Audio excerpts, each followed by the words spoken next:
Checking one, checking two. Don't know if I'm being heard out there in the world, but we are trying to get our live stream happening with Terry Carter.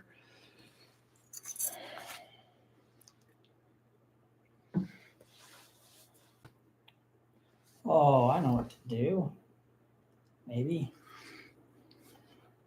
Stand by, everyone. We are figuring it out. This is the first time that I have streamed live on YouTube, and so figuring out a few things. And same with Terry. So we're going to be live on Terry's channel, which is Terry Carter Treasure Hunter. I would advise that be the main place that you go to watch this, as we'll be paying attention to questions and answers, or questions and hopefully providing answers. And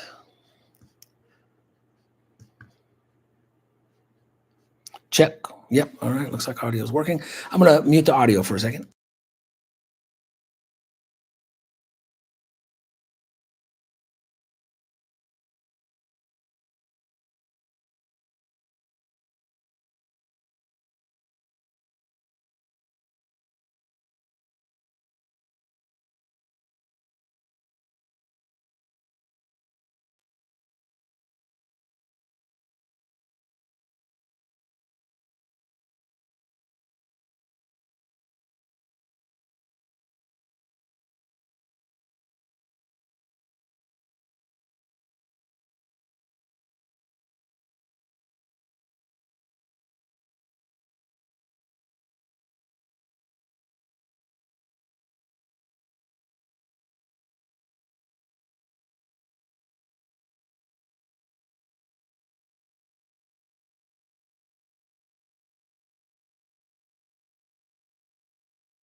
We're sorting a few things out, and we're going to get started shortly.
Apologize.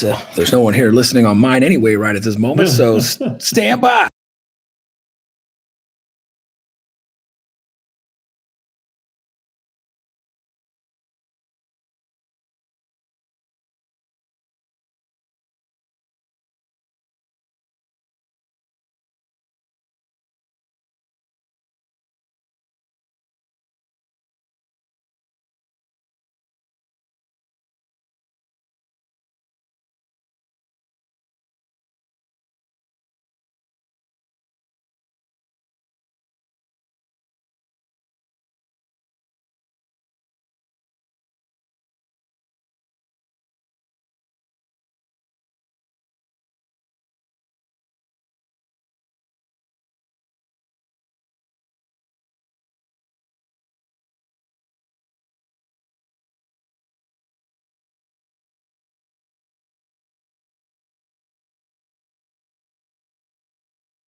In just a couple more minutes, we're going to have this live stream up and running with myself and Terry Carter.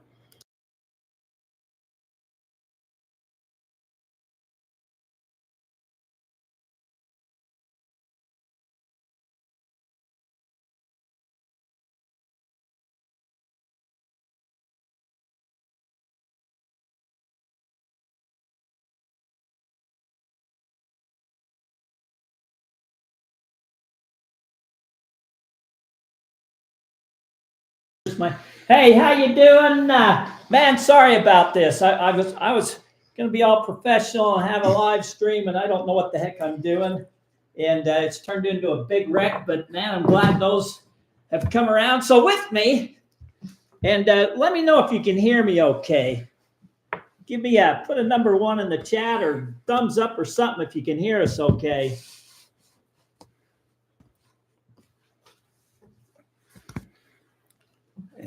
I got a 1 from Loretta. I guess so. I'm guessing everybody can hear us okay. Check 1, check 2. Can you hear me talking? Can you hear Dan talking? And I'm just going to let folks know that we've moved to a new live channel. Yeah. So 25 people on. Let me get my other camera started real quick. And I'm not ignoring everyone since the live stream link has changed. I just want to notify the folks that I put on YouTube. So I'm going to put this here closer to you, Dan. Sure. Sorry. Go ahead. Okay. Say something real quick. Test 1 2. Test 1 2. Can you hear me? Can you hear me? Okay. I don't know how this is working for my computer and if you can hear it very good or not, but man, looks like we got 32 people in the house, and thank you guys for bearing with me that I don't know what I'm doing, and I freely admit that. I don't. I'm a hack, but I'm learning, and I don't even know how I'm learning.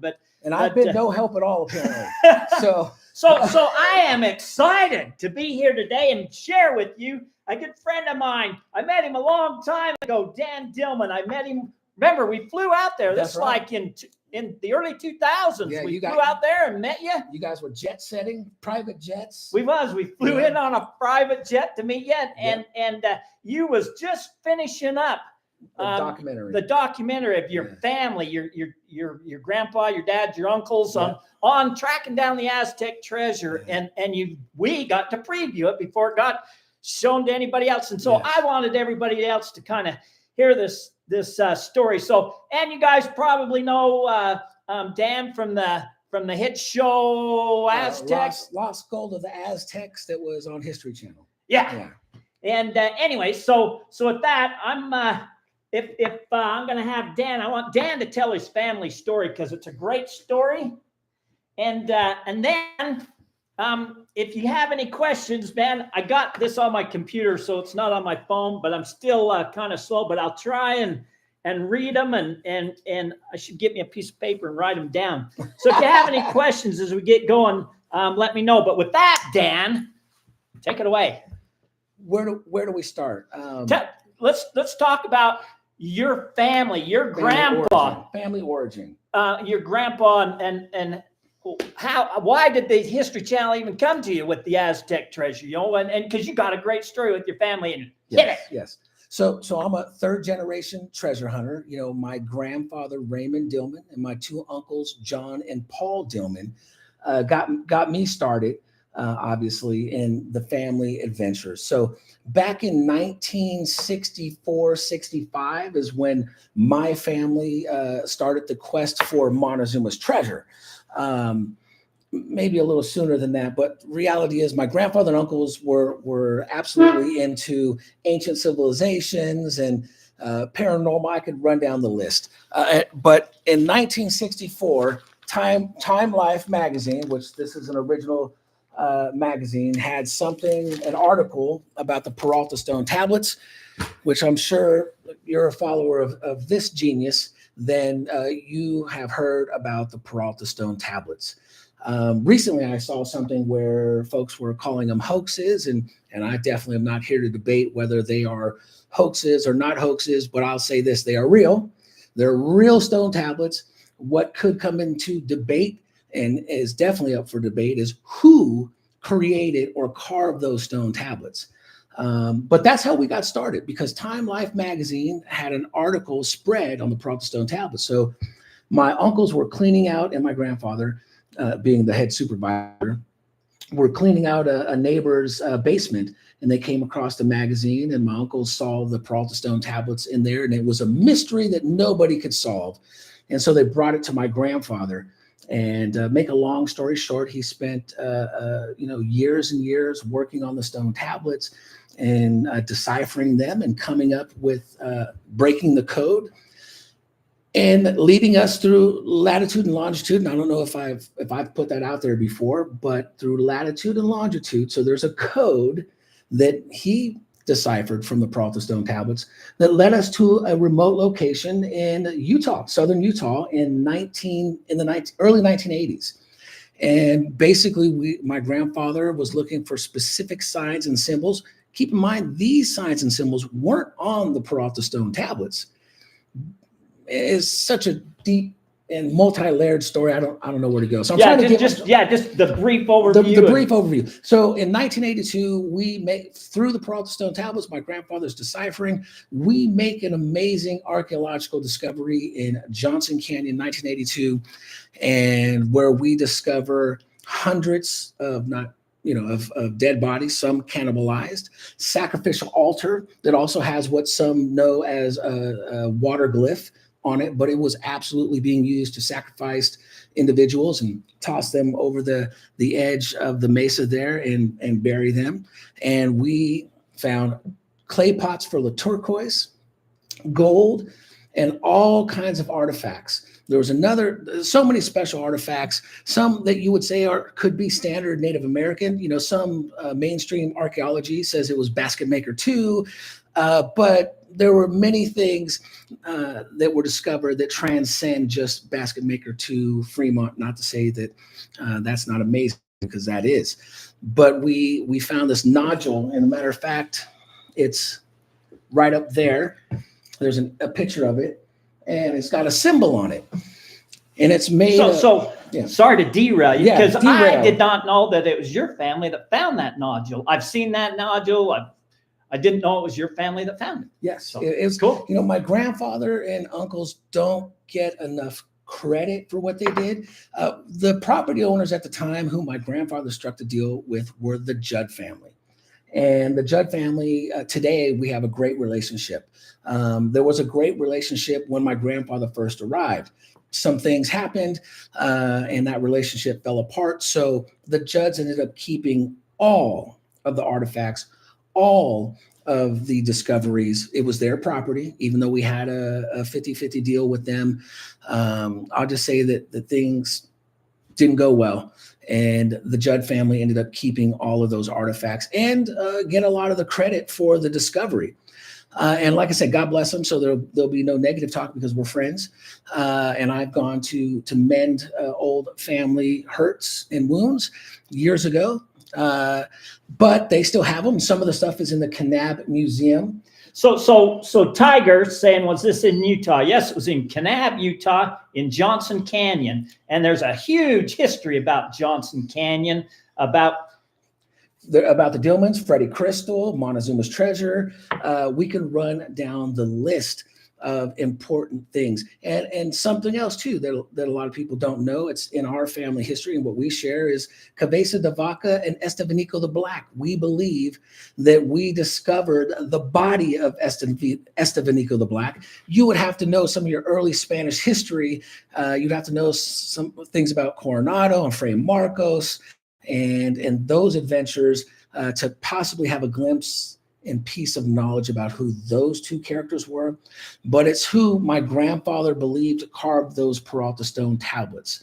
And because it's so up in the air about the Peralta stone tablets, we're convinced that's who carved them. And they left them for a purpose. Much bigger story.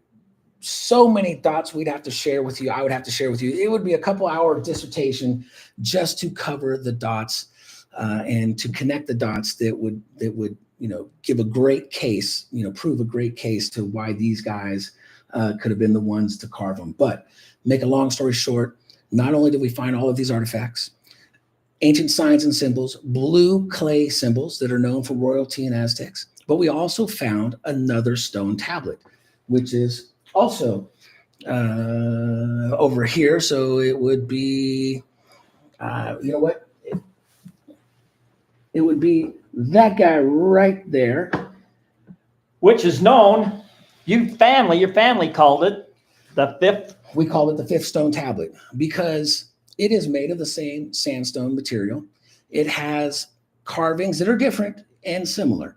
And so, for us, for my grandfather, that was the key. That was kind of this for sure, aha.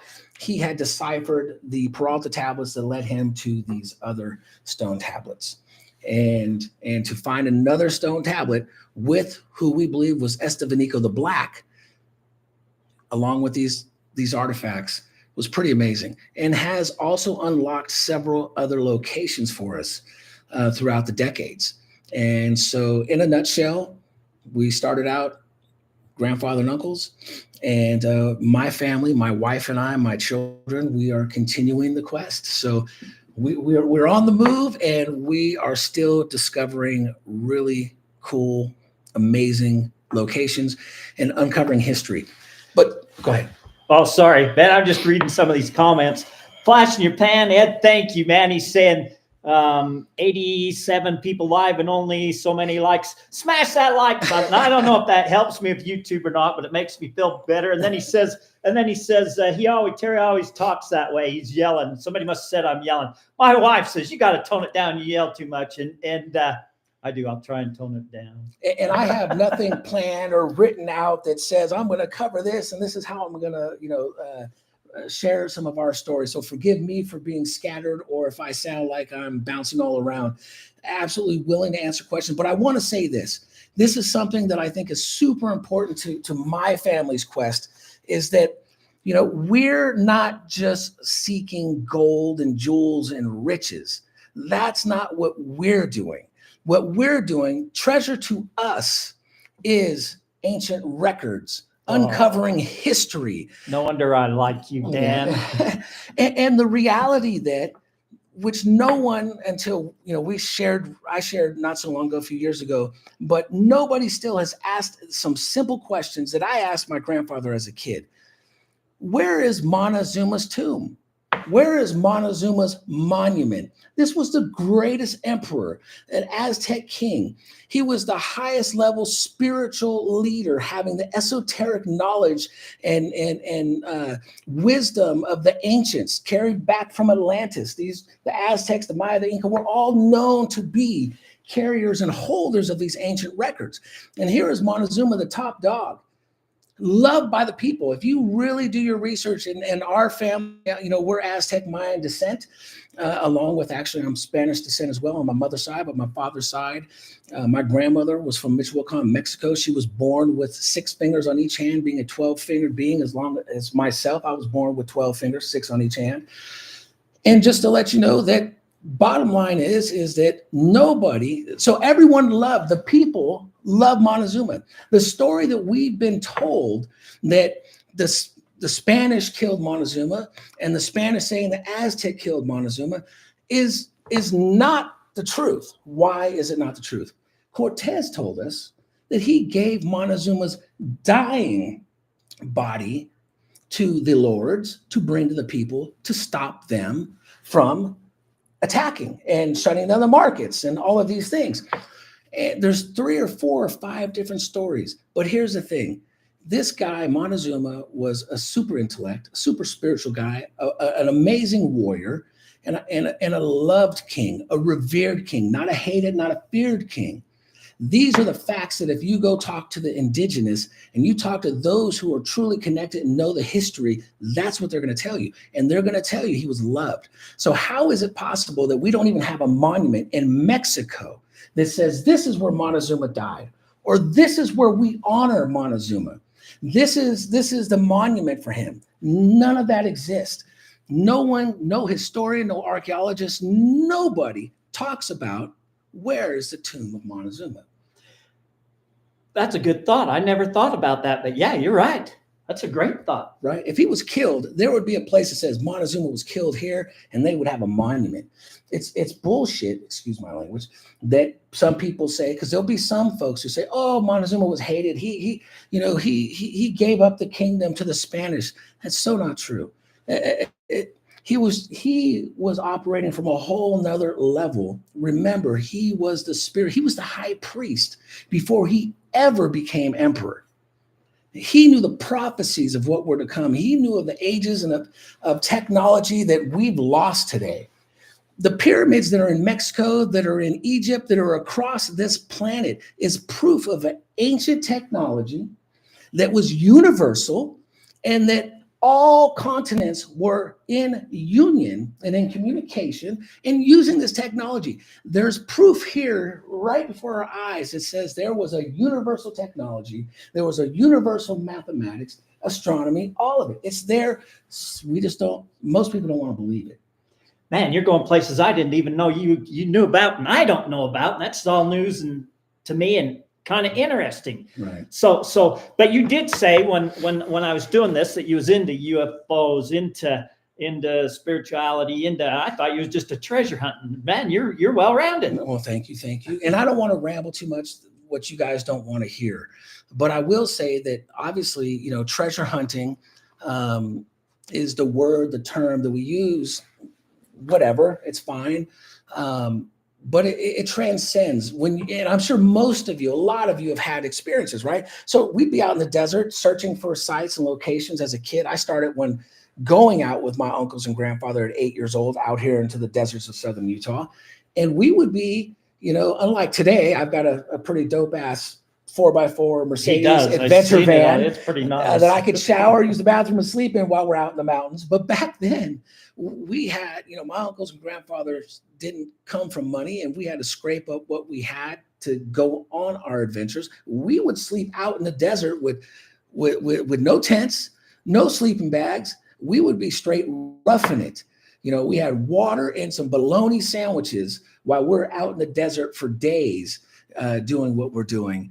And I guess what I was going to say is we have seen things that a lot of people haven't.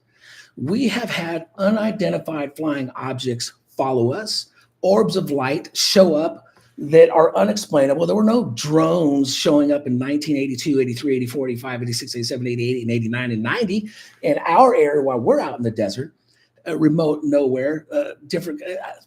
The stories are endless, and I can go on, but bottom line is there are things that are happening in our skies that we're unaware of. And keep in mind, it is technology, and some of it's our government nowadays, no doubt. But this technology and this phenomena has been happening in our skies for eons, and it's been documented by the natives. And again, from India to China to the Americas, the ancients have told you straight up, this is what they've experienced, and it's still happening today. But if you're not open and receptive and ready, then you'll never have the experience. So we have. So being a treasure hunter, starting out as treasure hunting, you turn into a historian, right? How many of you are experts, probably know more than some of your teachers would have known in school teaching history, because they were only teaching what they were taught. And we go down rabbit holes, don't we? Oh, yeah. Yeah. I'm talking too much. Forgive me. Stop. No, man, you're not talking too much. But let's see. I want to say hi to some of the people there. Anthony Michael Garcia, man, thanks for showing up.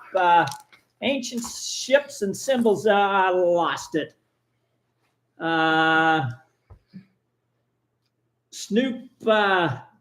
Snoopish 100, Flash in Your Pan hero. Hey, Flash in Your Pan, he's got a great YouTube channel. He's one heck of a prospector, and he's every Tuesday night. He knows how to go live. I don't, but Flash in Your Pan, Ed does, man. Check it out. Jim Heyman, Aztec homeland was Aztlan Island in a lake. This was the place of the Egyptians called Atlantis. What do you think on that? Absolutely. There's no doubt. Even common sense, you don't need to go to Harvard to put together Aslan and Atlantis are the same place.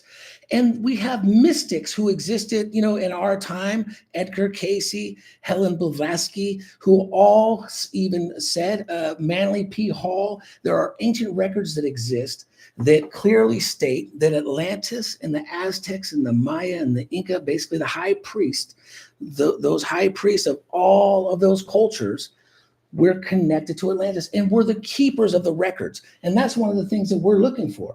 There's no doubt that we believe that the tomb of Montezuma contains more than riches and gold and jewels. It contains the ancient records of Atlantis. What is that? That's ancient genealogy that goes back to the beginning of time, not just biblical, what we get from the Bible perspective, but we're talking about pre-biblical existence and bloodlines and technology and wisdom. That same technology and wisdom that built the pyramids across the globe. The same technology that said that the earth has a wobble every 23,000 years. These guys had no computers to our understanding. They didn't have any satellites in space to tell them the earth wobbles every 23,000 years and that these star systems and those star systems, it's clear that they had the knowledge and the technology at their disposal. So I think it's ignorant for us to say anytime that they were savages. That's what the Spanish, and hey, that's half my bloodline. My grandparents came from Spain to Cuba. My grandmother, her descendants are conquistadors. So I have the bloodline of both, the Aztec, the Maya, and the Spanish. But my point is, for to ever claim that the Native Americans at any level are savages or uneducated is just absolutely, forgive my French, stupid. Unbelievable ignorance, because the proof is there that they had this knowledge and they hold on to it today. The Hopi, they have this wisdom that we've lost. And so to me, it's evident that anyway, so I'm off on a tangent. No, man, I'm liking what you're saying. I knew I liked you, but now I really like you. But there's no doubt Atlantis, Aslan connected. I don't necessarily agree that it's Antelope Island, if that's what you're saying in Utah, but I will say that Utah is absolutely key to this entire adventure, and where I believe we're going to discover the tomb of Montezuma. So I don't believe Antelope Island either, but at one time I thought that Stansbury Island could possibly be the ancient homeland. And I had some strange things go on out there with me that someday I'll tell that story. It wasn't pretty. But I'll tell that someday. Yeah. So when, let's see. Warren says, hi, Terry. I'm Warren Young, Treasure Recovery Services. I would like to hear from you about the pond in the mountains that the gold artifacts may have been thrown into. So he's probably talking about Three Lakes. So sure. Tell him about Three Lakes. Sure. So Three Lakes is, well, I'm going to say this, what most people don't know. All right. So Brant Child, Lawn Child, Three Lakes. You can look that up. What most people don't know about Three Lakes is that it was my grandfather's research that pointed to Three Lakes as another location. I did not know that. Absolutely. I've got a letter from Arnell Judd, which was Von Judd's wife. She was the owner. They were the owners of the 82 location property. From her to Brant Judd, saying that Brant Child, that Mr. Dillman, Raymond Dillman, provided this stuff and says the Three Lakes up the road. And then Brant was so into it, he was down at the 82 location. I've even got a photo of him on the sacrificial altar. And because of my grandfather's research and saying this is a location, hey, Brant, God bless him, went out there and acquired the property. And Lawn Child will even testify to this, that his father got that information from my grandfather and the Judds. And so Three Lakes is absolutely a special place and holds stuff, treasure. We'll put it that way. There are things to uncover. Unfortunately, right now, the Childs lost the property. the family sold it. So I should say that, it's no longer in the family's possession. It is owned by an organization that doesn't want anyone on that property. I will say this too, Three Lakes, lots of things have happened there.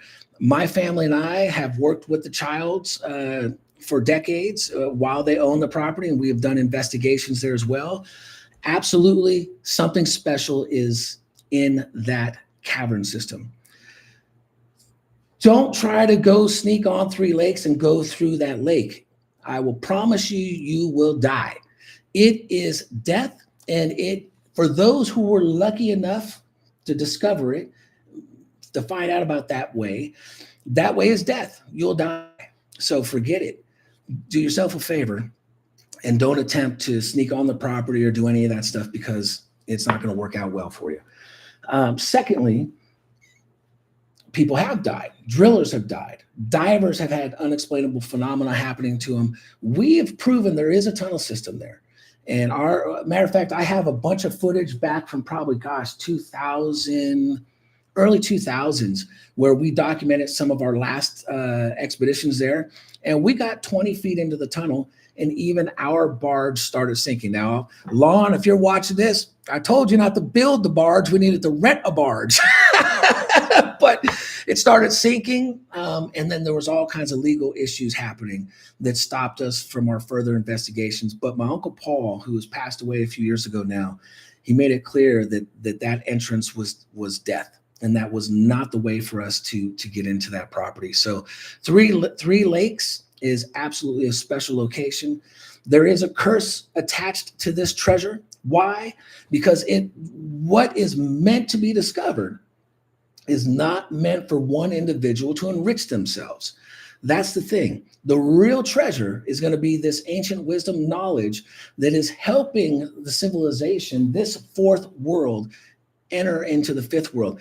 All of you should, matter of fact, there's a Hopi prophecy. I could possibly play it. My grandfather recorded an audio of the Hopi prophecy of when Montezuma's treasure would be found. Have you seen that on? I haven't.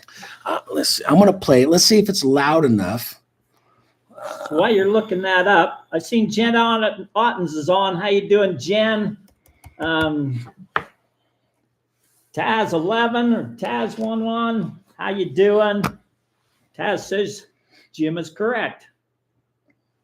I don't know who Jim is. Jim who? Maybe we missed something in the comments. There probably is something in the comments. There must be a Jim in the comments. So, you ready to play it? Yes. Okay. All right. Let's see. Dan Kachongba, the old chief of the independent Hopi Indian nation, gave a sign as to when Montezuma's treasure would be found. It will come in a time when the Gentile leaders will turn murderers and thieves loose, almost unpunished, to roam the land and vex the people. In a time when the Gentile people will have appointed conspiring men as their leaders, men who will establish a secret combination with world leaders, which will sap the strength of the American nation. And in a time when this secret combination of men will have gained such power over the American people to make them as slaves. So that was the Hopi prophecy. Somebody was reading the Hopi Correct. prophecy. That was my grandfather, an old recording of him reading the Hopi prophecy that was given in the early 1900s in regards to when Montezuma's treasure would be found. Keep in mind, the Hopi are fully aware of Montezuma's treasure. They're fully aware that it exists, and they understand the magnitude of the true treasure, which, like I said, is ancient technology, ancient records. So this will have to be another video. Tools and objects for communicating and opening portals, transdimensional. There's so much stuff. I don't want to go too deep because I don't know at what level you guys want to hear, because there is very traditional third dimensional treasure, gold, silver. That doesn't mean shit to me personally. Forgive my French, but it doesn't mean anything to me. what means something to me is uncovering the true history, the true realities of our ancient brothers and sisters who warned us about the path that we're on now, and who have provided solutions for us if we're ready. And that's what I believe a part of Montezuma's treasure is are we ready to transcend, survival of the fittest and, I'm stronger so I could take from you. It really has to be more of that Christ-centered, Hopi-centered, Buddha-centered, Lao Tzu-centered, Krishna-centered, way of life. And so the treasure also is multidimensional. So which can get deep. So I want to go back to your grandfather, because I don't know if you said this. If you did, I missed it. But I know this. Your grandfather was legally blind. Yes. And he traveled. He legally blind. He interpreted the stones. He came, told your uncles, your dad, how to get here, what roads to how to get, looking for certain canyons. Tell that story. My grandfather, from about the age of 10, was legally blind. And if you ever met him, even the judge and other people who have said they met him, that, he was blind. But he would put a magnifying glass up to one of his eyes, and he would put real close, and he would appear to be reading. But, I asked him one time, I said, Grandpa, how can you, I'm a kid. I want to know. I'm like, dude, you can't see. But he had special powers. There's just no doubt about it. And my grandmother was blind too, by the way. My grandfather, Raymond, and my grandmother, Rosalie, they were both blind. They met at the School of the Blind in Berkeley. Wow. And so my grandmother was blind because she got smallpox or something in her eyes when she was born, and it went blind, eyes totally blue and all that stuff. But anyway, so I asked my grandfather, I said, how can you see? And he told me, he said, when you dream, when you sleep and you have a dream, do you see people and places in your dreams? And I said, yes. He said, that's the same way that I see. So he was telling me that although he was doing this, he basically said, it is my mind that sees, not my eyes. Mm. And that was what he was sharing. So I know that one of the judges, I forget which one, told the story of how your grandfather come up to the house and asked if there was a certain symbol, and they said yeah, and yep. And he wanted to know how your grandfather knew all that, and then he had him dig down, and they had tell that. Yeah, my grandfather would know things. They weren't written in the Brawl to Stone tablets. They weren't written down anywhere. So one of the symbols my grandfather was looking for was a giant spiral. This giant spiral, my grandfather said, here, you're going to dig 65 feet down, and you'll discover 3 bodies. And with those 3 bodies, you'll discover this and that. And to everyone's amazement, once again, this is not the Dillman family telling a story to try to make something up to make my grandfather be someone he wasn't. It's true. The judge tell the same story. But the judge tell the story. They have no reason. They could have said, oh, we found stuff. We're the ones. They told the truth. God bless them. That my grandfather told them, this is what they'll find. This is how far you have to dig. And this is exactly what you're going to find, to the T. And that's what happened. Because my grandfather was tapping into that higher sense of reality, call it 3rd, 4th dimensional, mental, mind. That's how he explained it to me. And I don't have your scientific reason, but the reality is even with quantum physics and science today, they are starting to jump into what the ancients told us years ago, that everything is consciousness, everything is mind. So there are levels of reality, and he was able to tap into this remote viewing, we can call it. The government has admitted that remote viewing is real. The CIA had a program of remote viewing. Other countries have had the program of remote viewing. My grandfather was doing remote viewing. That's one explanation to share with people. remote viewing is a fact. It's a reality.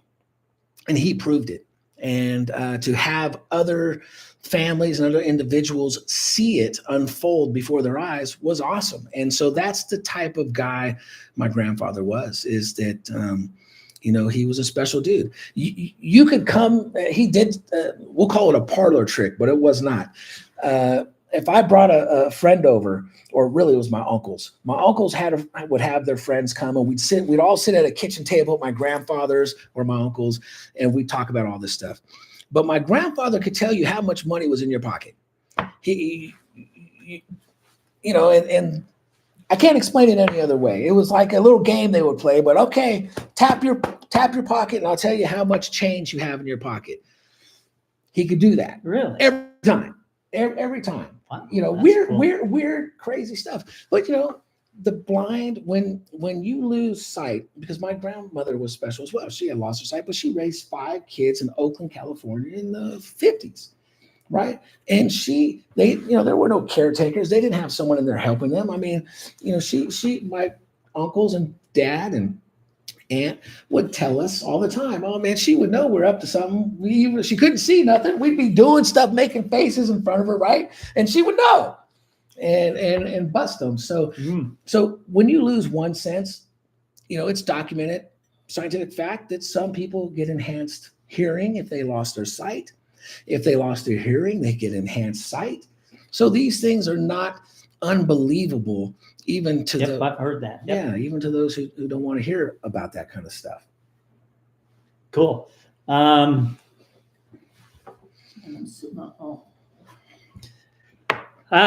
else do I want to ask you? So for those that don't know about Freddy Crystal and what he did here, I'm sure you know that story very well. Tell Absolutely. these guys about Freddy Crystal, and then we'll open it up to questions and answers for Dan Dilman.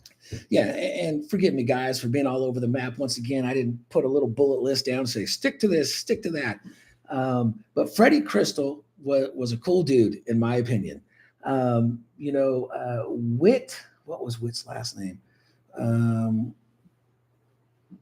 Gina, what was Judd's dad's name? Vaughn's dad's name? Yeah. I can't believe I'm going blank because I know this like crazy. It's only because I'm here I am looking for it. Anyway, Robinson, there we go. Whit Robinson, who was a grandchild of Oscar Robinson. Thank you. I'm talking to myself. Thank you to remember. Hey, wait till you get my age. He gave a testimony in a National Geographic article about Freddy Crystal. A lot of people don't know this. And so he said that when Freddy Crystal came to town and Oscar Robinson put him up at his ranch, Oscar Robinson is the grandfather to Vaughn Judd and Ornell Judd, really Vaughn Judd. That was his dad's dad. And that Johnson Canyon property, so I'm going to try to make this make sense. The 1982 location was a Judd family ranch, which used to be called the Oscar Robinson Ranch, because that was Judd's grandfather. So Freddy Crystal came to Kanab, Utah, make a very long story short, with a map and said, hey, I believe there's treasure around here. And he believed Montezuma's treasure was around here. And that map led him to Johnson Canyon, the White Mountains. And sorry, but same as your grandfather was led to Johnson Canyon. Yes. Now, here's something that even the judge tripped out about. My grandfather said, there's something on your property. Freddy Crystal lived on that property. Freddy Crystal, every night, he worked as a ranch hand on that property, went and made it his home base as he went to search for treasure and artifacts everywhere else. And my grandfather and Freddy land at the same location. Now, Freddy didn't know that he was at the location that he needed to be to uncover things there to find that stone tablet. Freddy never did that. He went out to White Mountains, and Freddy discovered a badass cave. Don't get me wrong, covered with blue granite, which we call Freddy's Cave or Montezuma's Cave today. It's in Johnson Canyon, Kanab, Utah. And this cave was awesome. Cowhide Adams and Freddy and Vaughn's dad gosh, what was Vaughn's dad's name? I can't believe I'm forgetting these things, but make a long story short, those three of them was really Freddy, but then they were supporting Freddy, uncovered this tunnel. Man, they thought they hit pay dirt. They thought they found the treasure and they cracked open the tomb. But what happened? Huh? Alvin. There we go. Alvin Judd. So now when they busted open this sealed tunnel system, Cowhide and Freddy were there by himself. And as they got in, Freddy was, of course, thought the treasure was right there. So he started digging. As he started digging, a boulder came falling out from the top and pinned Freddy Crystal's leg. And he was, his leg was caught there. And if Cowhide wasn't with him, they wouldn't have been able to go back to town to get help to get Freddy, unpinned. But just like Indiana Jones, where the ball comes rolling out, I'm convinced that Lucas got that from Freddy Crystal's real experience, So this cave in Johnson Canyon is a special cave. There were things hidden there. They were moved. But you have to ask yourself, why would someone go through the trouble of digging out an entire tunnel cave system? I can't remember how many cubic feet, but something. It took the townsfolk 2 years because Freddy enlisted the entire town. And it took them nearly 2 years to dig out this entire cave and tunnel system. And nothing was found. So yeah, to add to that, maybe you was going to get to it and I'm still in your thunder. No, sorry. do it. So they would break down a concealed wall and there would be a passageway and nothing in there, but there would be a death trap in it, or, a cone-shaped hole in the ground that when they fell into it, man, they would squish down and they would die, and there would be another blocked wall and they'd dig through it and it just blocked wall after blocked wall after blocked wall and nothing. And nothing. They never found nothing. And the townspeople was so excited and they needed more help that all the men in the town came up and helped. And so when people came through this town, there was nothing but women in this town. The women were running the town. Yeah. It's crazy. And who would go through all the trouble to not only carve and dig and excavate that entire tunnel system cavern, but then who in God's name would fill it back up and seal it? What's the point of that? It's a dummy. Yes. It's meant to make someone bust their ass for 2 years or longer if it was just a few people. This was an entire town and it took 2 years. It would be meant to discourage them from the real location. And that means you're close. It means you're close. And there is much to discover. We also believe Montezuma's treasure is multiple caches. We don't believe you're going to find all of what we call Montezuma's treasure in one location. We believe that the high priest of the Inca, the Maya, and the Aztec were working together. We believe that Montezuma himself, you hear stories that Montezuma's son or Montezuma's brother or led this treasure back. We believe it was Montezuma himself. Once again, falling into our theory, I'm fine to say that, our theory that Montezuma was never killed and that he himself was the one. But we believe they started moving the treasure 12 years prior to Cortez's arrival. And if you look at some of the ancient codex, and if you know the oral history that's not even written down, which you need to get deep into a relationship with those who hold on to that knowledge, Montezuma had omens. And you can find this on the internet nowadays too, about the omens. A comet, a strange creature appearing. Remember, Montezuma wasn't a normal dude. He was into the esoteric, the spiritual, the higher understandings of what was going on. And it was also a prophecy, people, that Cortez and his men were coming. Montezuma never thought that he was Quetzalcoatl. I promise you, the only reason that story is told because someone told it once, and everyone has told it since. And there's no way in God's created world that Montezuma believed for a minute that Cortez was a god Quetzalcoatl. And I don't know if people want to hear it, but we can run down that channel. and we can put that to rest right away. Bernal Diaz wrote in his book. So some of you may know Bernal Diaz was with Cortez when they quote unquote conquered the Americas. You know, and in his book, he gives personal conversation. And keep in mind, some of the stuff they tell us is what they want us to know, their history, his story, their version. Some of it, of course, is truth of conversation that was unfolding. And there was a conversation, I forget what page it is, but Montezuma was telling Bernal and Cortez, and this is where I believe the whole Quetzalcoatl thing comes from. Montezuma said to them while they're dining at this massive feast, "You truly are the ones that my ancestors spoke about coming. You truly are the ones." And the ones for what? Not gods. They didn't say you're a Quetzalcoatl. Do you see Bernal Diaz ever say oh yeah, Montezuma thought we were gods, man, and we just bullshitted them and did what we did? No, they were the ones who were coming. They were the sign of the end of the age. Montezuma knew there was, like I said, their calendar system far more advanced than our Gregorian today, far more accurate. Their knowledge was way deep. Montezuma was saying, look, you are the ones who were prophesied to come. This is the end of our rule, our way, our civilization as we know it. And this was a change, right?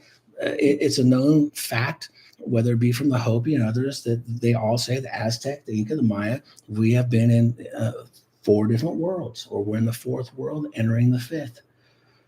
I could be off by 1 or 2. Forgive me, I don't have my notes, and my memory, for some reason, sometimes escapes me.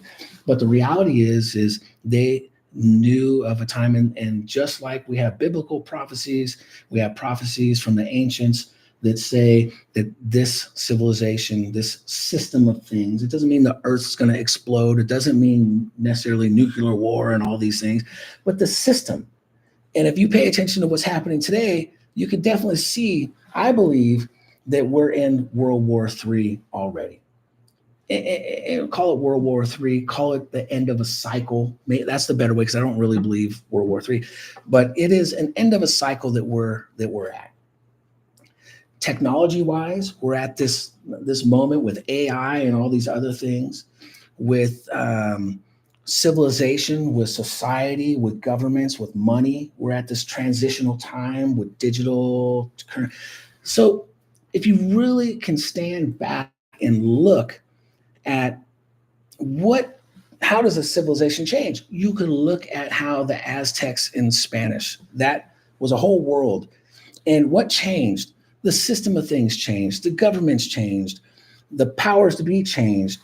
And these are the cyclical systems that we're dealing with on a earthly level and cosmic level. And Montezuma knew that.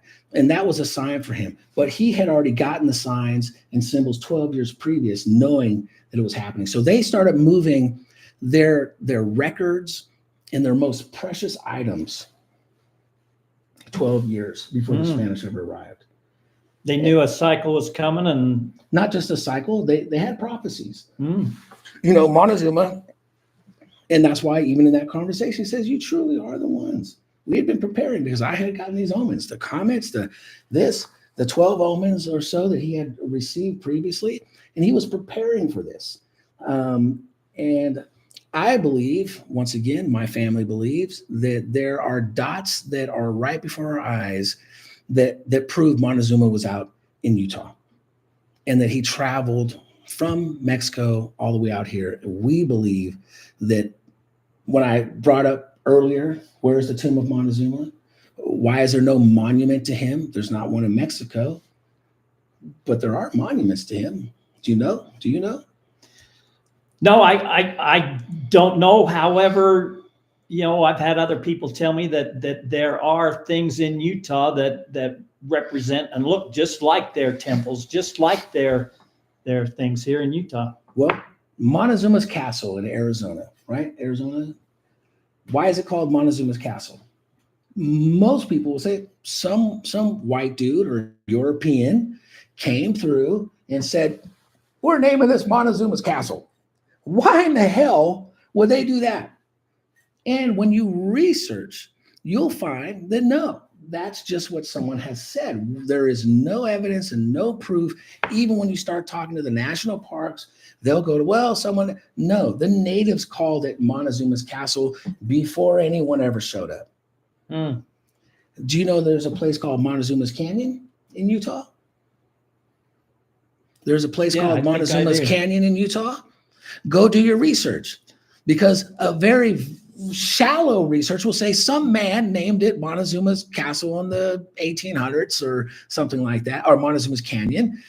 But then you do deeper research and find out, no, he never did. It was named that by the natives. There's a place called Recapture Creek that some people say that Montezuma was recaptured by the Spaniards. You know about that? I know that Montezuma was never recaptured by the Spanish, but it doesn't mean that other Aztecs weren't recaptured or because they absorbed, right? They lots of them came, people have the idea that Aztecs were all murdered and killed and, they're gone. And no, there's also the Utes, the Paiutes, the Paiutes, the Shoshone, we can run down the list. They speak Nahuatl, right? They speak the language, the Uto-Aztecian language connection. Mm-hmm.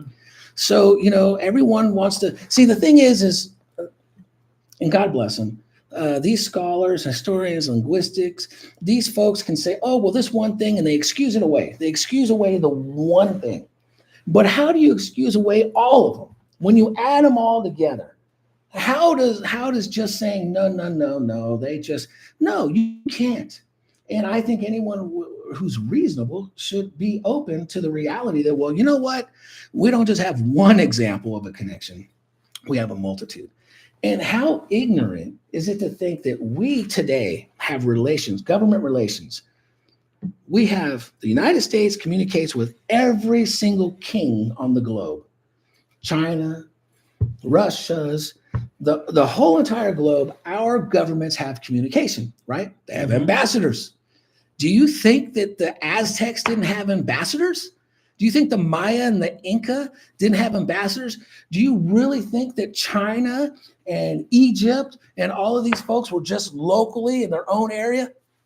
Man, I so want to use the F word to say F no. The pyramids are proof that they all had the same technology and they communicated with this technology and they traded and they were they had political ties, they had ambassadors, they were trading, all of that exists. And you could dig deep, you can find those things, and it's evident by the monuments that have been left for us and the universal language of technology and mathematics exists for us to know that that's a fact. And so just recently I saw an article where archaeologists said, we just discovered the Mayas had a water filtration system, right? It was big national news. They knew how to filter water better than us. And I'm going, yeah, they ran water. They had running water, because they had all of this technology. And it just blows me away. To me, it's common sense. It's common sense that they had intelligence, wisdom, and knowledge that for whatever reason we lost. So, we're just catching up. We're just catching up. Man, I'm liking it. So with that said, let's take a few questions from some people. And Harry Hubbard's a smart guy, been working pretty hard on the Illinois cave, Burroughs Cave, knows a lot about that. He says there never were any Mayans. There never was a Mayan calendar either. Yucatan means I don't know, just rattle on and make it up as you go. Harry, man. Well, you know what? I believe Brewer's Cave. I remember hearing about that years ago. Hopefully you are on to finding something. He's with Burroughs Cave in Illinois. Okay. So, but the Aztec sunstone, by the way, everyone calls it a calendar. It's a sunstone. And the sunstone is in fact, greater than just it's not just the calendar. The Maya did have a calendar. So I don't know what he's saying. Maybe we're misunderstanding what he's saying. But there's the Aztec Sunstone that is absolutely talking once again about the greater cyclical life, existence, time. And it's called the Aztec Sunstone. A lot of people call it a calendar. It is the Sunstone, and that's a whole nother conversation. But oh yeah, it exists. So to say that they didn't have their 260-day calendar and the back tombs would be goofy, because it is a known fact. Undisputable. Somebody says, "Am I a monk?" No. Do I look like a monk? I don't know. You calling me a monkey or what? I've been called a Buddhist monk by Channel 5 News one time when I was making a comment. Mindful Exposures, how you doing? She says, "When will know the full existence of the empire?" Man, that's who knows that. And which empire are we talking about? The Aztec Empire? Are we talking about the Atlantis Empire?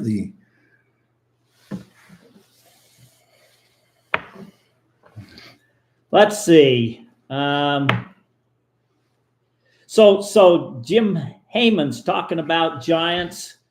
So somebody commented in the beginning, "Thank God, man, we're not talking about giants." But here in Kanab, there have been giants found. What do you know about the giants? Yeah. At our 82 location, many giant skeletons were found. Robert Shrewsbury and Robert Ghostwolf, they used to be partners in crime, I would say. Not crime, but, in adventures. They were sharing a lot of our finds from the 82 location, some of the skeletons, remains. Absolutely, there were giants. There are giants recorded in the Native American histories, from the Hopi to every single tribe in the Americas. We have skeletal remains. We have a few giants that have lived within our lifetime. I think Guinness Book of World Records had the 7 or 8 foot tall guy. So you can't say that giants did not exist, because there were very large people that did exist, and there were redheaded giants. There were blue-eyed giants. There were all kinds of different varieties of humans, okay? And what I call a human is a hue, meaning many shades and colors of light, and man, which means being. We are all light beings, radiating and emanating different colors and varieties. Like there are many flowers, sizes and shapes and colors, there are people, and giants existed. Biblical times, ancient Aztec have the knowledge of the giants, and so do the Hopi, and the list goes on. And they have been found out this way for sure. And there are still caves and caverns that exist of things that would blow people's minds, that are here. We can start talking about the Grand Canyon, the area and where Kincaid and James White and all these guys is not too far from where we are. It's not very far at all, right here from Kanab. Right. Yeah. And why is that? Why? Because they came down the Great River, and right in this area is pretty much the only place that they would be able to come up and then travel and get on to the land and move even large items besides themselves, which is not too far from here. Robert Shrewsbury, which a lot of people don't know, I told you recently, Robert and I have, even have an agreement still in place that transcends him being here. Robert, I know you're in heaven doing your thing, for a location that we've got together that no one knew that we were working on together.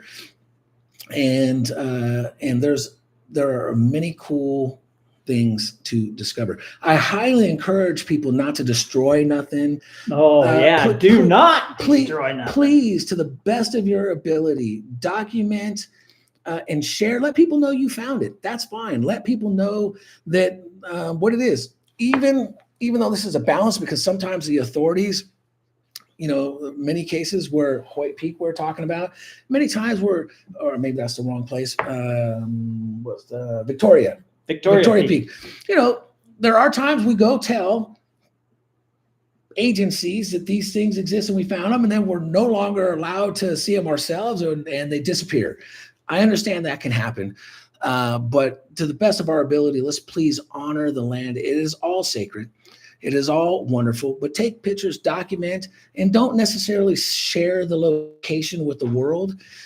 Just because you don't want people who are just going to damage and do graffiti. My God, it blows me away when I see these ancient pictographs and petroglyphs, and then there's some bullshit carvings and John was here. Take a picture, man. Take a picture and put yourself in it. Do a selfie. Please don't damage anything. Be good caretakers. And you know what? You'll be allowed to find more things if you're willing to share and not be greedy or self-serving. It's really all of these things, I believe, and even the things that we share is meant for us to grow and meant for us to, some of us to open our minds to the possibilities of alternate history. Things may not be the way that we were taught. It could be different, and being open and receptive to that and being good caretakers. Man, the more you talk, the more I like what you're just saying there, Yeah, I definitely do not destroy anything. Definitely, Yeah. And call me or Terry, by the way, let us know. I'm down to come investigate certain things. Obviously, we're all on our own paths. We may have our own beliefs. I've got a few other treasure hunters who have hit me up. God bless you guys on your missions. If I can help you with some knowledge, whether that be helping sign symbols, helping if you're being approached by any reality TV shows. No one shares a lot. I couldn't find any people, and I've got so-called friends or associates who have done things, and they wouldn't share anything with me. So some of you out there who might be listening know that I'm willing to share information. I'm willing to give advice. I'm open to possibly coming to work with you on a certain site, something you may have. Don't beat me up if I'm not available right away as well, because I'm doing a bunch of stuff as well. But so that's true.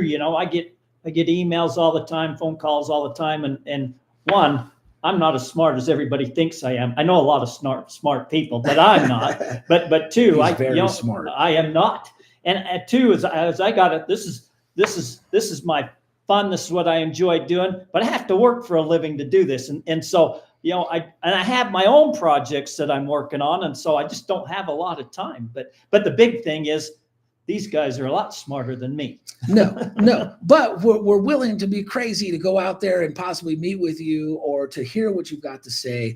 And I want to put this out there. Obviously, you can find me on Facebook, Instagram, Dillman Family, YouTube would be Montezuma's Treasure, and then Montezuma'sTreasure.com would be my website. And you can find me on Facebook and all that kind of stuff too. I don't post enough. I've got to be better at that. But we're actively on, got multiple sites that we're working now. We've been documenting, just to give you guys a heads up, for those of you who may have watched Lost Gold of the Aztecs, we are still working at that location that you saw some things, and we've made some amazing, badass new discoveries that I believe 100%. We've even had archaeologists there saying, yeah, we can't explain this without accepting the possibilities of A and B. And I don't want to give it all up. That's why I'm talking like this. But bottom line is we're documenting it. We're filming it. We're working on a new series.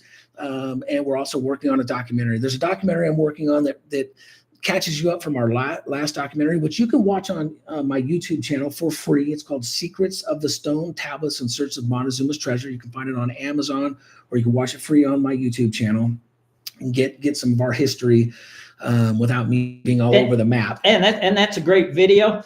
And he's giving it away free, man. That's amazing. Thank you. Yeah. So and while you're on that, your Facebook page, your other page, talk about, tell how they can. Yeah. So once again, Facebook, I think you'll find me under Dan Dilman. You might find me under Mr. X. Heck, I don't know. I think it's Mr. X. Yeah. Maybe I don't know. And X is really, for the placeholder, because my name can't really be Dan if there's a million Dans out there.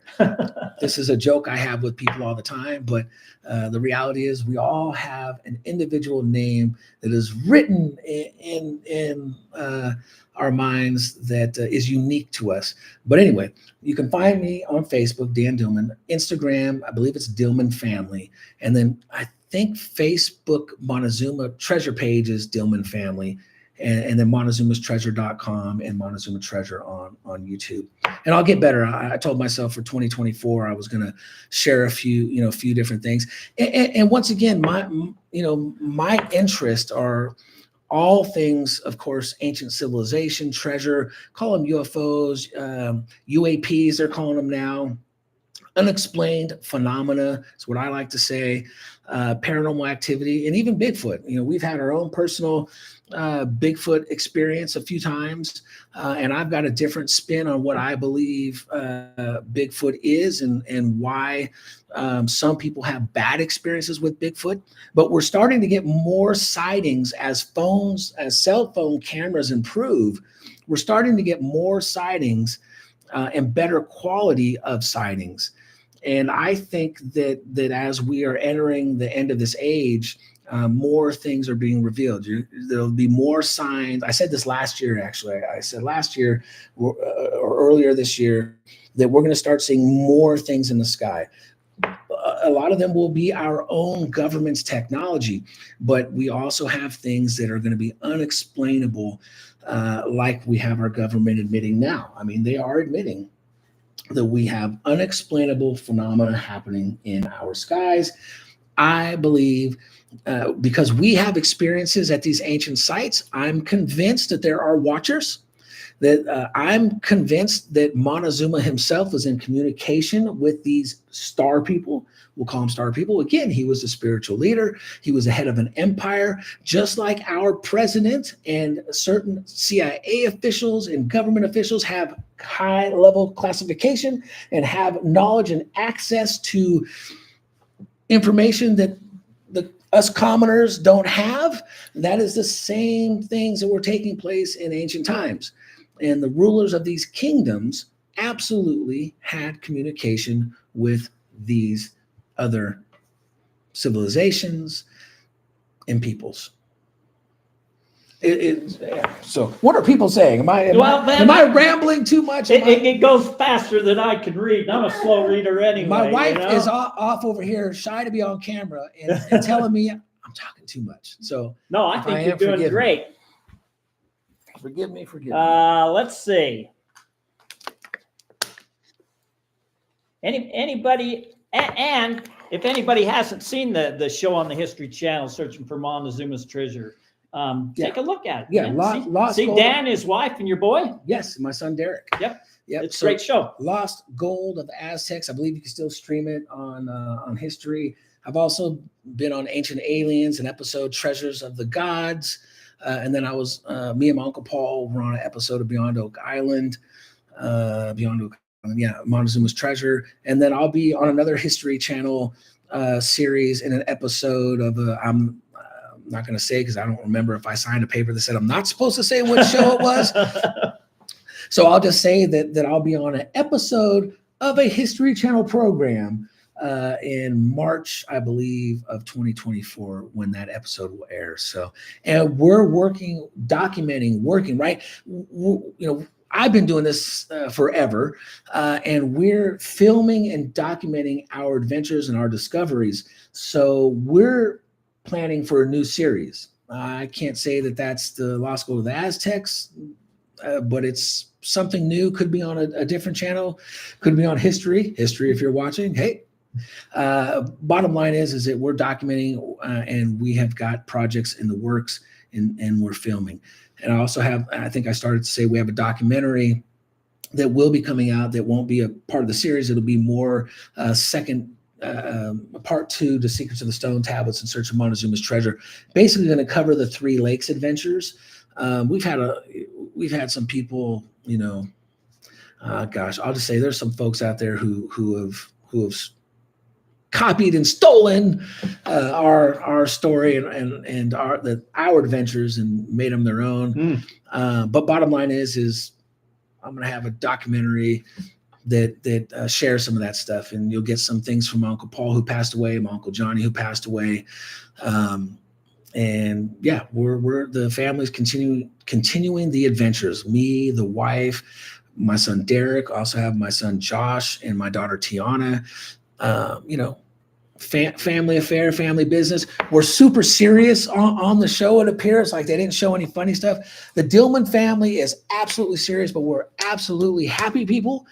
We're absolutely, my uncles were some serious dudes, and you never wanted to piss them off because they were crazy, but they were the most loving, fun jokesters that ever existed, and made my life fun and mysterious and wonderful. So I want to say that I honor my grandfather, my grandmother, not just on my dad's side for my Aztec and Mayan and indigenous history and heritage, but my grandmother and my grandfather on my mother's side for my Spanish and Cuban history, and my uncles and my aunt, just everyone. I honor them and thank them for instilling in me the belief that life is much more than these blinders. Amen. Say just Amen. look ahead, look straight ahead, and don't look over there. Life is far more adventurous and mysterious and exciting than some people want you to believe. And we're not here to not follow our passions and dreams. I want to say that too. Man, if you got something, it doesn't matter if it's treasure hunting or prospecting, which, by the way, my grandfather and uncles were prospecting too in their early days. But whatever it is, man, make sure you are taking time out of your life to do something different, something fun and adventurous that maybe you wouldn't normally do, because you're not here on this life just to make it until you're on your deathbed to take your last breath and have regrets. Some of the greatest things in my life have happened from actually crossing beyond fear and taking chances and taking chances, even in these discoveries and especially as a kid, I believed so hard that in the magic. And what's awesome is I still do. I still believe in magic. Cool. Man, I had a great thought and I lost it. Man, wait till you get my age, you'll have that problem. But I don't think I'm too far behind you, man. I do want to say, that I have met a lot of great people. I started recording people back in the early 80s because I could not remember their stories, and nobody can tell their stories like they can tell their stories. They told me, and I got a lousy memory anyway. But I started recording these people, and there was a lot of people that I wanted to record their stories, and they passed away before I could get them. I didn't take the time to go record their stories before they passed away, and I am really, really regretting that, because the cemeteries. I heard somebody say the cemeteries is filled with knowledge, man. That's gone. It's lost. It's destroyed. That's destroyed history. It's gone. Yep. So if you know somebody that has some great history, record them, man, because when they're gone, you'll never be able to tell their story like they told it. You do a pretty good job at telling your grandpa's story, but still, you can't tell it. I can't, and it's fragmented. What to try to share, because there's so much of the story. It is hard. So that's why I go watch the documentary. You'll at least get a cohesive timeline of my grandfather's origins, at least with this phase. And it's a hell of a story. And look, he has inspired us so much, we're still doing it. Cool. Right. And because of the things that we found. So we know it's not bullshit. We know it's not a fantasy. Some people have come, oh, you guys are living a fantasy. Well, Montezuma's treasure is not real. The Aztecs were never in Utah. And when you start sharing with them the facts, some of them change their mind and some of them just don't want to believe. And it's okay if they don't believe you, because at least for us, we're not doing it for someone else to believe what we believe. We're doing this to prove it to ourselves. And you're not doing this because it's convenience, because you live in Utah. You're not from Utah. You're from California. Correct. Yep. Born and raised in Oakland, California, Hayward, California. Currently live in San Leandro, California. And I bounced back. So now we bounce back between Utah and we've got a home base in Utah as well. Matter of fact, this is my headquarters. Not that you need to see all of it. Undisclosed location in southern Utah. And but yeah, we've got a home base here, and because we're constantly out here working on our adventures. And yeah, so Flash in Your Pants said, Terry, man, love to have you on our show again. Man, I would love to be on, Flash. But I work at these mines and that, and by the time I get off, and I live in motels, and I have terrible internet access, and by the time I get off work, it's late, but one of these days, no, when I'm not out of state, man, I'll get with you, and I'd love to do another one for you. Somebody, Mama J, I think, asked, you touched about on portals. I think she said portals. Yeah. I can't remember. What do you believe it? Portals, all the aliens, that's out of my realm. Sure. What do you know? What about these portals? Well, the reality is there are multiple dimensions to life. I hate doing this. I'm going to do it. Science today, quantum physics, it tells us there are multiple dimensions. We know from the ancients and the wisdom, there are multiple dimensions. Even most people believe in a heaven or a hell. So there you believe in 3 dimensions. You believe in a heaven dimension, an earth dimension, and a hell dimension. So I'm not saying you have to believe in hell, because I don't, not in the way that is taught. But the reality is there are multiple dimensions to reality. And there are portals. There are portals that allow us to travel through 3-dimensional space and time. And there are portals that we travel in, we'll call them mental or astral. Every time you have a dream at night, your body is in bed, your mind is traveling, envisioning, and seeing other worlds, people, and things. But yes, there is technology that exists today that open portals. I would say there was something that happened, I believe, in 2012 when Obama was flying into Norway. I can't remember where he was going to get the Nobel Peace Prize.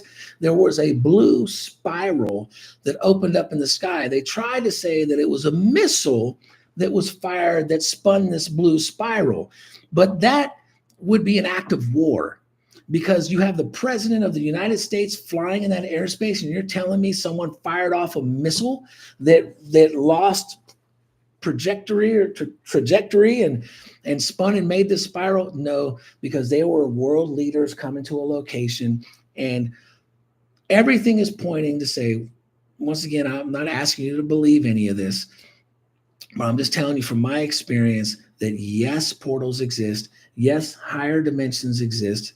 Yes, lower dimensions exist. There are other beings like yourself, conscious, highly evolved, who are just in different space and place, right? Occupying what we would call the same place, but different dimensions. And in Peru, in Mexico, in America, we have certain locations that are very energetic, active areas. But you have got to be tuned in to those things to have those experiences. But see, there's my long, drawn out, talking too much response that yes, portals are real. Aliens are real, but are they aliens like green men and all this? There could be a variety of beings that look different, but there are definitely beings that look like us, that are humanish. They're spiritual beings. And so, I've had these experiences, so I can only speak for myself. But the answer is yes. There is higher realities. So somebody said, and I don't know how to find it again, but they wanted to know what your take was on the handprints carved in stones. What do you make of the handprints? What do you think they are? Why did they leave their handprint? Well, there are multiple explanations, or I will say that there are 3 interpretations to most petroglyphs and pictographs. And when we're talking about handprints, there are very much one, physical, 3-dimensional realm. I am here. This is remembrance. This is where I am. I leave my mark. I lay my hand on this rock, and I am here. I did it. I am here. I am present. There is the idea that would be now passed on to others who come to see these handprints. And that's another level of understanding of what those mean. And there's a spiritual meaning to that as well. And some of these handprints were not painted. Some of these impressions are from energy and from the capabilities. Again, there are those who walk among us who are tuned into higher energies and connecting and utilizing this energy. The Eastern philosophy of the Tai Chi and the Tao and connecting and pulling the energy in, the natives as well had that technology. So the handprints are marvelous. Now the 6-fingered handprints, those are also very special too, because as most 6-fingered people, and part of me has to humble myself because I don't want anyone to think because I was born with 6 fingers on each hand that I'm telling you that I am of this high priest descendant and I'm more special than you, because that's not the case. I'm not more special than anybody. We're all special and unique. But I definitely was born with this, and my lineage comes from the high priest. We come, my grandmother's line on my dad's side, who was also born with the 12 fingers, we come from the genetics from the ancients and from those who didn't originate on this planet. That's just, I can only share what our history is. And that's not just our history, it's the history of the ancients, of my ancestors. So the 6-fingered handprints are pretty special as well. Man, Dan, I appreciate you meeting with me and doing this interview, and I hope all of you guys enjoy Dan sharing his knowledge with his experiences with it, because man, he's got a wealth of knowledge, he's got a wealth of experiences, and like I said, I met him clear back in the early 2000s, and it was great getting to know him. So, yeah. And it's great to get to know you again. It's been a long time since I've seen you. Since we've been face to face. So with that said, unless you got any last closing words, last things to say? Man, there's all kinds of things. Like I said, I didn't write anything down. God, I'm sorry. Oh, there's some people over here. Oh, you better check your group out there. There's hey, bro, you're right. Inside the cave, the water, very fast. Did you or your grandfather think about survivors of the Aztec homes up there still in the area? Please, no more giants. So, you got somebody that want giants too. So somebody says, do you still have them 6 fingers? So I had a friend that he was born with 6 fingers, and they cut him off at childbirth because they didn't want to be a freak. That's the same. Kaiser and all their wisdom. So I don't know if you can see, but I got the nubbies, and my nerves endings are there. What they did to me is they didn't cut them off. They strangled them off, because your cartilage, your bones are very malleable and cartilage, not hardened. And so they strangled mine off. My mom was so pissed off that the doctors did that without that. Because when I was born, apparently the doctor came over and grabbed her hands and starts looking at her hands. And she goes, "What's wrong?" And he had a concerned look on his face. And she said, "Was he born with 6 fingers?" And he goes, "Yes." What's going on? Oh, his grandmother has 6 fingers. Oh, really? So it is something that ran in the family. In our family, yes. And so, but yeah, they chopped them up. So I still have them. As a kid, when I play sports, I have to put Band-Aids over them because these are the nerve endings still. And it hurts like a son of a bitch. Basketball hits your hand the wrong way, and it hurts real bad.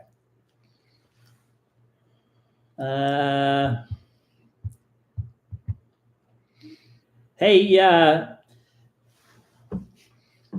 I'm bad at reading these things, but hey, I really appreciate everybody getting on live here. Even though I screwed it up, I don't know how to do live, and I made do with getting my computer up and going at the last minute. But thank you all for jumping on. Thanks for hitting the like button, and Dan, thanks for being with us. Thank you, Terry. This guy is sharing people's stories. He's a legend himself. He's a wealth of knowledge and experience. I want to thank you for coming to spend time. I want to apologize. I know that I get fragmented when it's just off the cuff and no plan in sight. So I know that I could kind of ramble here and there.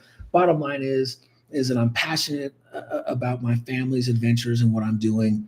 I'm passionate about all this. And hopefully you guys will subscribe to my channels, follow me, whatever. But I appreciate everyone listening. And if there's anything that, that you have found or discovered, that's something else I think we said a little earlier. I'm down to hear about it and share my thoughts. If it's somewhere in the Four Corners area, then I may be able to hook up with you guys and come check out your sites. I do all kinds of stuff, filming. I have a production company as well. So, we produce things, different shows.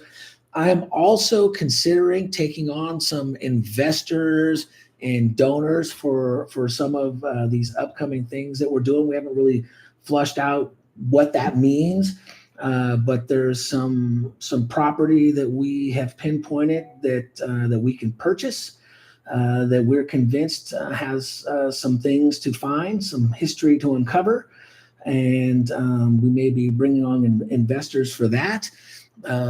So get in contact with me. Hopefully I've shared something that resonates with you. I'm a multifaceted dude. What's your email address? So you can email me, dan@montezumastreasure.com. And that's my website, montezumastreasure.com. And you can find my contact through there too. Reach out to me, let me know if you're interested. As I'm figuring that out. But regardless, I hope you follow me and my family. I want to thank my wife and my kids, my grandfathers and my grandmothers and my uncles, my Uncle Johnny, my Uncle Paul. Those guys were badass, crazy, wonderful individuals. And they took an 8-year-old kid out with them to the desert. As you could tell, my mother and father weren't very protective of me. They might have hoped I got lost in the desert with them. So somebody asked, where's your link? I put his links and everything on the live feed that I was going to do that I couldn't get going. So I'll put it at the bottom of this or add it to this somehow. So it'll be there. So, and he gave you his email address. So it's pretty easy to remember, Dan@MontezumaTreasure.com. Yeah, Dan@MontezumaTreasure.com. So look up MontezumaTreasure.com. Just Google search Dan Dilman. Hopefully it'll pull up the website, and you can find me there. Find me on Facebook. And with that said, man, I appreciate all you, because if it wasn't for you guys, I wouldn't be traveling around doing this. But, well, I take that back. I would, because I love doing this, whether or not. And thank you, Dan, for sharing your stories with us. And with that said, that's a wrap. Let's make it happen, Captain.